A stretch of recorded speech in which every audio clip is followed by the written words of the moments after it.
touched on Reagan. We touched on Bush and evangelicals being anti-war.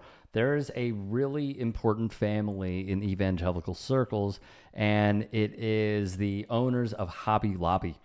For evangelical women, you wrote, shopping at Hobby Lobby can be akin to an act of religious devotion, and objects that find their way into evangelical homes reinforce the gender ideals at the center of conservative evangelicalism. I have seen, again, covering the intersection of sports and politics, the Jesus Loves Us ads led me down a rabbit hole and led me to Hobby Lobby, the court case, and the lawyer who was serving as their counsel being Josh Hawley. His wife is also a prominent figure. The ADF is a prominent organization in this as well, but it starts with Hobby Lobby. So you're smiling. Their role in evangelicalism is what? Oh, I love talking about Hobby Lobby. One of my favorite things. I'm finishing up my next book, a kind of follow up to Jesus and John Wayne, and it's called Live, Laugh, Love. And it's looking at the feminine side of this whole consumer culture.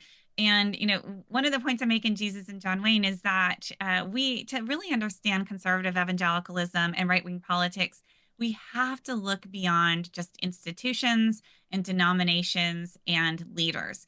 Right? This is a cultural movement as much as it's a political movement.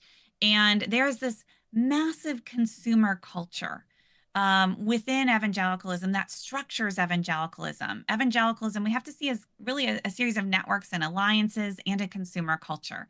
So we're talking about Christian media, Christian radio, Christian publishing. Again, I mentioned that Maribel Morgan's book sold 10 million copies, best-selling book. If you look at bestseller lists today, New York Times bestsellers, almost no evangelical books or books from Christian publishers are making that list. That doesn't mean they're not outselling books True. dramatically that are on that list because it's a curated list. There's an entire world out there that if you're not in it, you're oblivious to. For the most part, you might see a commercial here, right, from time to time, or if you go to Hobby Lobby, you might see, the end cap by the registers, a bunch of Christian books that you wouldn't necessarily see in Barnes and Noble unless you're going to the Christian book section there. There's this massive world. I mean, when I was writing Jesus and John Wayne too, another editor note was he flagged some of the publication numbers, 10 million of this, 5 million of this. And he just said, where are you getting these numbers, Kristin? Like, you need to know that publishers are always inflating, book sales and stuff. And so I was like, oh, well, I got this from the New York Times and I got this from, and he's like, oh, never mind. Then it's vetted then. Mm-hmm. But again, there's this vast world of consumer products and media that many people are almost wholly immersed in. It used to be Christian bookstores were the place where, Christians shopped and you buy products that you use to raise your kids, indoctrinate your kids, choose your favorite verb there, to express your values. You want a plaque on your wall that has, the Bible verse or an inspirational phrase, figurines. There's this vast world. Now, in recent years, Christian bookstores have gone under, like, brick and mortar bookstores everywhere, but many of these sales have migrated to big box stores. So Walmart is where you can find a lot of these things. Hobby Lobby is another key place. And of course, on Amazon makes it easy to purchase a lot of these products as well. And so the distribution networks have somewhat shifted. Now, again, it doesn't mean like, oh, if you shop at Hobby Lobby, you're part of this movement. Not at all. But you might just go there for craft supplies, but there are a lot of Christians who also go there because that is their store. And when they walk through the aisles, they will see products that reinforce their values. They have, again, think live, laugh, love, a lot of, feminine things and kind of princess culture kind of stuff. But my favorite section to visit is the kind of the man cave section In where you Hobby can. Lobby?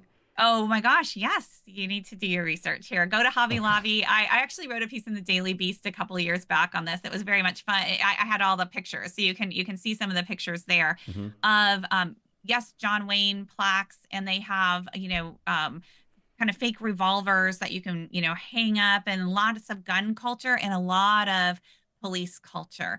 Bible verses about blessed are the peacemakers with the, thin blue line with the police flag, all of that. So you can just see the conservative Christian value system, just you can buy the symbols, you can buy the consumer products that express your values, and that in turn go on to shape values. So Hobby Lobby has played that role, as well as the role kind of with ADF legally, and the Green family, very powerful donors uh, of religious right causes. And again, one of many, but they have a more public role because of Hobby Lobby and the Museum of the Bible.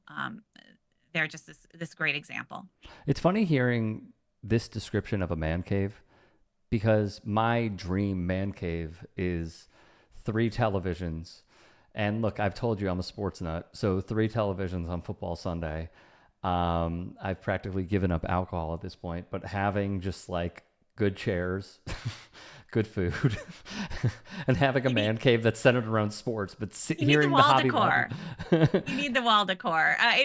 Clearly, right, men are not going into Hobby Lobby to buy these things, right? It's their wives who are, trying to, make their house a godly home and an attractive home. And again, I'm writing a whole book on this and what that entails.